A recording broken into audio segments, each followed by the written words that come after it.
படம் தோத்து விட்டால் 50 குடும்பங்கள் ரோட்டுக்கு வந்துருது. இந்திய சினிமாவில் இதுவரைக்கும் கையில தொடாத ஒரு ஏரியாவை வந்து தொட்டுட்டாரு. அந்த கதாநாயகனோ ஒரு கதாநாயகியோ ஒரு மனிதனை திட்ட வேண்டும் என்றால் அவன் திட்டணும். நான் எடுக்கும் போதே வந்து கேமராமேன் சொல்லி சார் இந்த சீன் கட் பண்ணிடுவாங்க சார். அப்புறம் சினிமாக்கள் வந்த மாதிரி நிறைய பேசுறதை பார்த்தேன் நிஜமாவே. இதனால நான் பேசுறதுனால அடுத்த படம் எனக்கு ஏன் கொடுத்தாலும் பரவாயில்ல.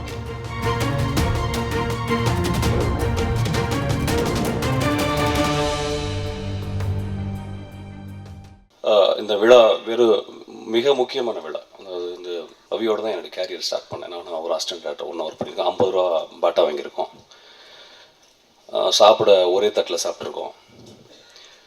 வாழ்க்கையின் மிக முக்கியமான நுட்பங்களை தெரிந்து கொண்ட டைமில் என் கூட ரவி இருந்திருக்காரு. சொல்லப்போனால் நான் 2வது படம் எடுத்துக்கூட ரவி ஒரு 8 படம் எடுத்துகிட்டு உட்காந்துருக்கணும்.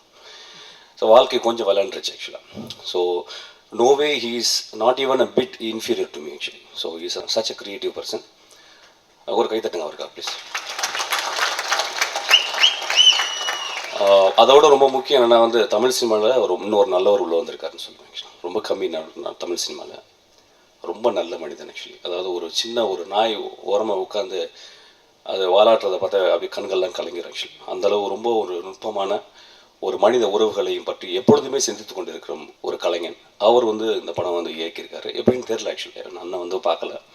என்னை வந்து ரவி வந்து சொன்னார் வந்து நீங்கள் வரணும்னு சொன்னேன். I was so pleased. இன்றைக்கி ஷூட்டிங்கை கேன்சல் பண்ணிட்டேன் ஆக்சுவலி. புதுசாக இப்போ ஆக்சுவலாக வந்து அண்ணா சொல்லும் போது நான் மிகவும் மதிக்கும் நம்ம ஜெகநாதன் அண்ணா. அவர் சொன்னார் வந்து என்டர்டெயின்மெண்ட்டுக்கு வந்து வேறு மீனிங் இருக்குதுன்னு சொல்லிட்டு நான் கொஞ்சம் அதை எக்ஸ்டெண்ட் பண்ணிக்கிறேன். இந்த very word entertain comes from ஒரு Greek word actually, Latin root. என்டர்டெயின்மெண்ட்னா டெனுவர்னா டு ஹோல்டு. ஒரு தியேட்டருக்குள்ளே போகிறோம், நம்ம பார்க்கும் அந்த காட்சி வந்து நம்மளை வந்து கழுத்து பிடிச்சி ஹோல்ட் பண்ணணும் actually. It should not loose. ஆனால் நம்ம என்டர்டெயின்மெண்ட் மீனிங் வந்து கேளிக்கைன்னு அப்படி ஒரு பேர் கொடுத்துட்டோம். உள்ளே போனால் ஒரு குத்துப்பாட்டு, நான்லாம் குத்துப்பாட்டு தெய்வம் தான். அப்புறம் 6 ஃபைட் இருக்கும். அப்புறம் கிளைமேக்ஸில் வந்து ஹீரோலாம் பேசிகிட்டே இருப்பாங்க ஆக்சுவலாக. ஸோ இதுதான் என்டர்டெயின்மெண்ட் அப்படின்னு சொல்லிட்டு இருந்துச்சு. Entertainment is you enter in to the theatre அந்த the scene which is projected on the screen should hold you very tight. அது வெளியே வரும்போது ஒரு சேதுவாகவோ ஒரு இயற்கையாகவோ இல்லை அந்த மாதிரி ஒரு படங்களாக வெளியே வரணும். அதுதான் ஆக்சுவல் மீனிங் என்டர்டெயின்மெண்ட் சொல்லிட்டு. பட் நம்ம அந்த கண்டெக்ஸ்டையே மாற்றிட்டோம் ஆக்சுவலி. ஸோ எல்லா படங்களும் என்டர்டெய்னிங்காக இருக்கணும் ஆக்சுவலி. அதுக்கப்புறம் தான் அது வந்து ஆர்ட் ஃபார்ம் ஆகுது actually. when it's accepted by all the people, all set of people, and it also move the people and it gives so much of meaning. அது வந்து ஒரு மிகப்பெருந்த ஒரு கலைப்படைப்பாக மாறுது ஆக்சுவலி.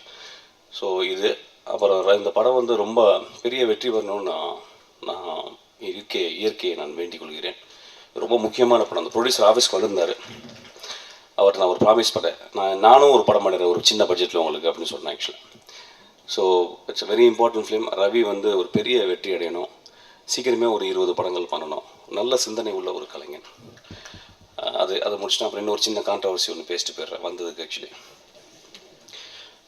இப்போ அவங்க வரும்போது என்கிட்ட ஒன்று சொன்னாங்க வந்து நாங்கள் வந்து ரிவைசிங் கமிட்டிக்கு போகிறோம், நாங்கள் வந்து யூஏ கிடச்சிருக்கு அப்படின்னு சொன்னாங்க. இப்போ தானு சார்லாம் தெரியும் ஆக்சுவலாக.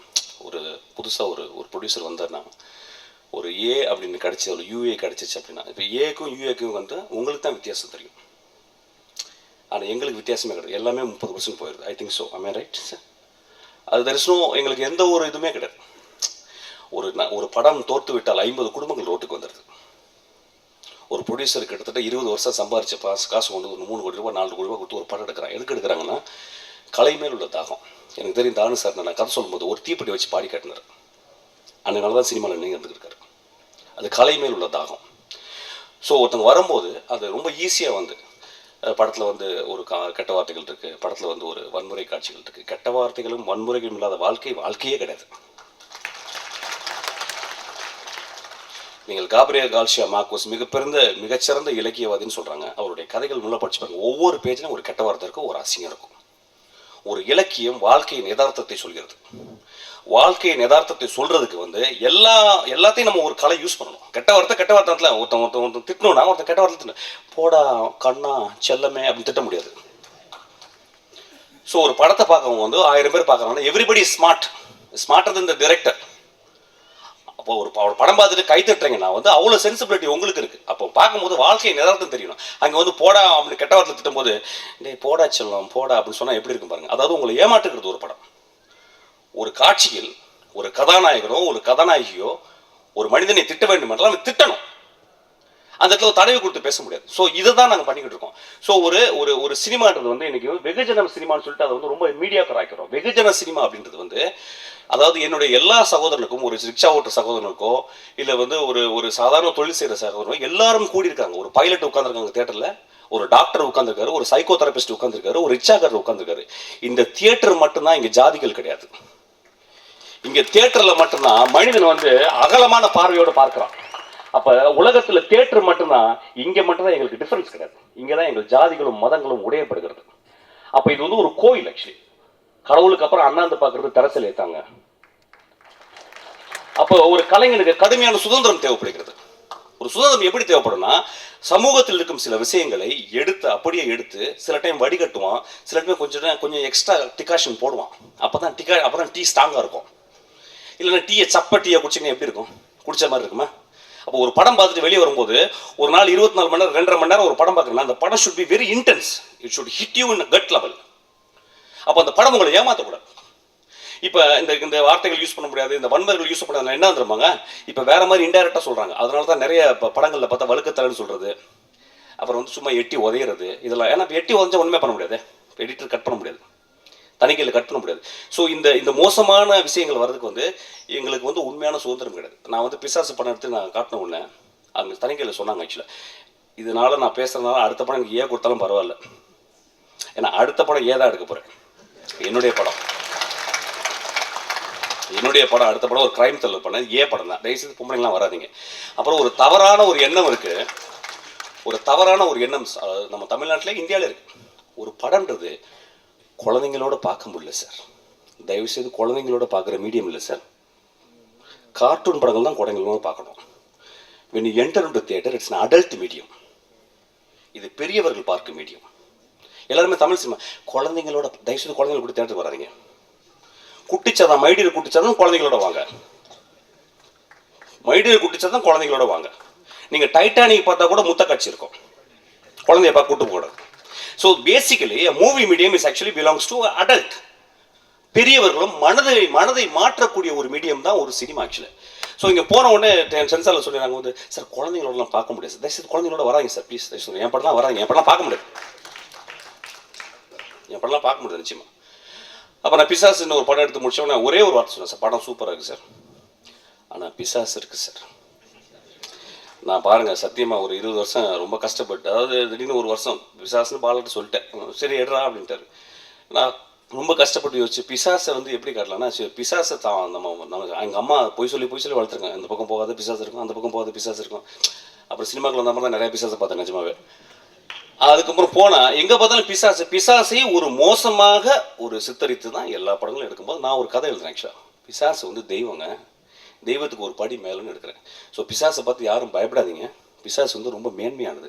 நம்மளுக்கு தெரியாத ஒரு இருட்டை பார்த்து நம்ம வந்து தேவையில்லாமல் ஒரு ப்ரொஜெக்ஷன் கொடுக்குறோம், அதை பண்ணாதீங்கன்னு ஒரு படம் எடுத்துகிட்டு சொன்னால், சார் பிசாசு வந்துருச்சு அதனால சார் நான் பாலாட்டை திட்டு தான் வாங்கினேன், ஏன்டா அப்படி படுத்தேன் அப்படின்னாரு. ஸோ தயவுசெய்து தணிக்கை வந்து ரொம்ப இம்பார்ட்டன்ட். ஆக்சுவலி அது வந்து ஒரு பெரிய அவேர்னஸ். இது வந்து சும்மா ஒரு படம் பண்ணி முடிச்சுட்டு போய் உள்ளே உட்காந்து ஒரு பேனலில் உட்காந்து ஒரு 15 நிமிஷம் பேசிட்டு வெளியே வருது அப்படி விஷயம் கிடையாது. ஒரு சமூகத்தின் மிக முக்கியமான விஷயம். உங்களுக்கும் ஒரு பெரிய பொறுப்பு இருக்குது. ஆக்சுவலி எல்லா சினிமாக்களும் நாங்கள் கஷ்டப்பட்டுக்கிட்டே இருக்கோம். ஒரு படம் எடுக்கிறதுக்கு வந்து நாங்கள் எழுதும் போதே பயப்படுறேன், ஒருத்தர் திட்டம் போதே பயப்படுறேன், உடனே அடித்து எழுதுறேன். ஆக்சுவலாக அது ரொம்ப பிளாண்டான ஒரு டேர்ம் போட்டு தான் நான் டேர்மே எழுதுறேன். ஆக்சுவலாக நான் எழுதும் போதே என் சினிமா கொல்லப்படுகிறது. நான் எடுக்கும் போதே வந்து கேமராமேன் சொல்கிறேன், சார் இந்த சீன் கட் பண்ணிடுவாங்க சார். ஒரு பாருங்களேன், ஒர்க் பண்ணும்போது ஒரு ஒரு கலைஞனுக்கு வந்து சுதந்திரம் இல்லைன்னா அது என்ன கலை அது? உலகத்தில் ஒரே ஒரு சுதந்திரம் கொடுக்குறது கலை மட்டும்தான். So it's very very important. Actually ஒரு ஆடியன்ஸாகவும் நீங்கள் அதை ஷேர் பண்ணுங்கள். It is not I meant to talk something controversial, very sincerely I want to speak something. நான் வரும்போது தான் யோசிச்சு என்ன பேச போகிறேன் அப்படின்னு. So this is a very important thing. Thanu சார்லாம் சினிமாவில் வந்து உழைச்சிக்கிட்டே இருக்காங்க. அவங்களுக்கு தெரியும் எவ்வளோ கஷ்டம் நாங்கள் படுறோம்னு சொல்லிட்டு. இப்போ புதுசாக ஒருத்தர் வந்திருக்காரு, அவங்க யூஏ கொடுத்துருங்க, என்னன்னு தெரியல, நான் படம் பார்க்கல. ஆனால் என்ன சொன்னார், சார் நான் வந்து எவ்வளோ ட்ரை பண்ணேன், எனக்கு வந்து யூ கொடுத்துருங்க. ஏன்னா அந்த 30% அடி வந்து அவ்வளோ பெரிய அடி. So very important actually. So அதனால் வந்து தானு சார்களை இவங்கெல்லாம் எல்லா கலைஞர்கள்லாம் வந்து இந்த பெரிய ஒரு விஷயமா பண்ண, இது போராட்டம் நடத்துன்னு சொல்லலை, இட்ஸ் வெரி இம்பார்ட்டன்ட். இது போராட்டம் கிடையாது, இது வந்து we have to understand each other. எனக்கு ஒரு சுதந்திரம் வேணும், ஒரு கலைஞனுக்கு சுதந்திரம் வேணும், அது ரொம்ப இம்பார்ட்டன்ட். அதுக்கப்புறம் ரொம்ப எனக்கு வந்து சந்தோஷம் வந்து நம்ம வெற்றிமாறனுடைய விசாரணை வந்து வெனிஸ் போயிருக்கு, தம்பியெல்லாம் போயிட்டு இருந்திருக்கான். ஸோ வெற்றிமாறனுக்காக மிகச்சிறந்த படங்களை கொடுத்துருங்க. வெற்றிமாறனுக்காக ஒரு கிளாப் அடிங்க ப்ளீஸ். அந்த படம் பாருங்கள், எக்ஸ்ட்ராடனரி மூவி. இந்திய சினிமாவில் இது வரைக்கும் கையில் தொடாத ஒரு ஏரியாவை வந்து தொட்டிருக்காரு. அந்த படம் மிகச்சிறந்த படம். ஆக்சுவலி அந்த படத்தை இப்பயே பார்த்துருங்க. அது ஒன்று சொல்லிட்டேன். அதுக்கப்புறம் தம்பி ரவியுடைய கடுமையான உழைப்பாளி, ஒரு 2 வருஷம் உழைச்சிக்கிட்டே இருக்கான். அவனுக்கு இந்த படம் வந்து அவ்வளோ பெரிய வெற்றி. அதுக்கு பெரிய கைத்தட்டு தம்பிக்காக கொடுங்க ஆக்சுவலி. அதுக்கப்புறம் ராஜா, ரொம்ப சந்தோஷம். இந்த படம் பெரிய படம் வின் பண்ணதுக்கு. Actually I am very happy to be here, I'm very honour to be here. வாழ்க்கையை யோசிச்சு பாருங்கள், எம்ஜிஆர், சிவாஜி, ரஜினிகாந்த், கமலஹாசன் இவங்கெல்லாம் இல்லாத நம்மளுக்கு எவ்வளோ போர் அடிச்சிருக்கோம். ஸோ சினிமா வந்து நம்மளுக்கு வாழ்க்கையில் ரொம்ப முக்கியமானது. So thank you so much, I am very honour to be here. Thank you so much.